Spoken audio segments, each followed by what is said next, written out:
Knowing in advance what the weather's going to do is everything in farming. We're presenting Pasture Flow to farmers in the wider food supply chain in Cumbria and Somerset. So Pasture Flow measures and predicts grass growth for UK grass fields to help make them more efficient and sustainable, both financially and environmentally. The weather is always causing an impact on our business, whether it's really hot and sunshine weather or pouring down with rain. Pasture Flow would allow us to be able to predict accurately grass growth going forwards. So what we're trying to do is we're making 3 to 4 week growth forecasts to help farmers be proactive rather than reactive to weather. Pasture Flow is a quality of life tool that they can use to get time back to do other farming activities. It would just save so much money and time and frustration. So we can then allocate the right area for the number of cows that go outside to graze each day. Now the beauty of this technology is that it goes one step further than just predicting what happens now, and it can predict what happens on a field by field basis.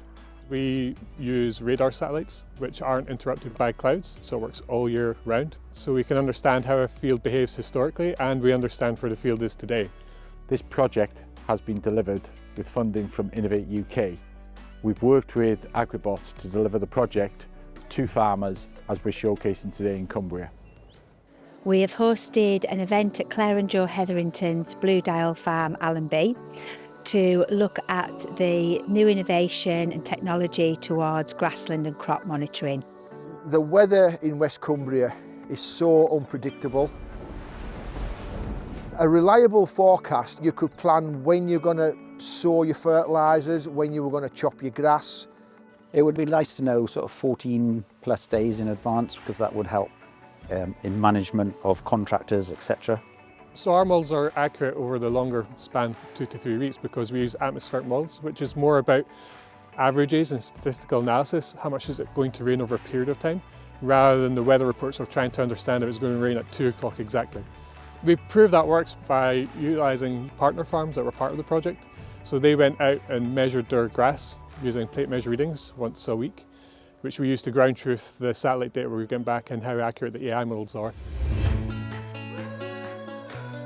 So currently, every week I measure the grass with a plate meter, walking every individual paddock in a W method, so we cover the whole area to get a good covering of measuring the grass.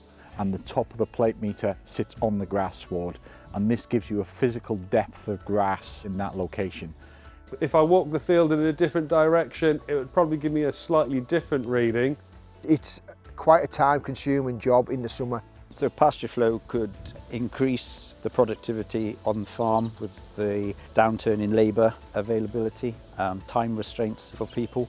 I'll be able to just quickly open up my phone to see where grass growth prediction is, to see what area we need to put the cows onto. We have our own user interface, which we've designed for farmers to use, but ideally we see this data sitting in their current management apps. It connects directly to our grazing management platforms, so I'm not having to go to another app to make it work. So we use a traffic light system. If the field's on track and ready, it's green. If it's amber, you might want to think about intervening. That could be agrochemicals or some other farming process. And if it's red, it's so far behind, you'll probably want to change your rotation plans. This is a great example of intelligent agriculture and how it will make us more resilient going forwards as a farming business. Our atmospheric yield models work in collaboration with the large climate models, which means we can understand the changes every field's going to see in the next 5, 10 to 15 years. So if you're planning large infrastructure changes, whether that's windmills or solar panels, we can help you understand if the field's fit for purpose due to climate change. About 70% of the UK agriculture land is grassland, with about 40% of that as pasture fields. So that's a massive uptick if we can really make them more efficient. It's going to help out everything. You're not wasting anything. You can produce more milk off better grass, and you can kind of plan ahead. We can harness that profit, we can reduce that waste down, and we can put that energy into each cow. And we've proven that it can make a difference to our farms. The next step is to get more farmers on board. We've been taking this product around the country, we've had great feedback from farmers, and we're looking for people to join our early access programme. So future growth is in arable farms, but also event space, golf courses, those kind of things. And we're also putting the product out to other stakeholders, so that's agrochemical companies, insurance companies, those kind of things as well. I think it's really, really exciting. If you'd like to find out anything else about what we're doing in the UK Agri-Tech Centre or about this project, please check out these websites.